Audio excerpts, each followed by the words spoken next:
Ang Diyos hindi mo lang kasama kapag may breakthrough. At ang Diyos hindi mo lang kasama kapag may challenges. Kahit sa gitna ng mountaintop at valley low, nandun si Lord. Kasama mo ang Diyos pag na-promote ka. Kasama mo ang Diyos pag nawalan ka ng trabaho. Pero yung araw-araw kang pumapasok sa trabaho, kasama mo pa rin ang Panginoon. Hindi lang natin na-appreciate kasi yun ang ordinary.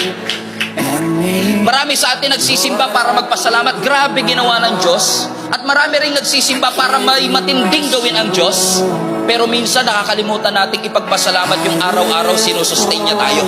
Yung araw-araw may trabaho tayo. Yung araw-araw may nakakain tayo. Yung paglakad po natin kasama si Jesus. Kasama din po sa pagpapala ng Diyos at presensya ng Diyos. Yung mga simple at ordinaryong parte ng ating buhay. Yung mga average and typical.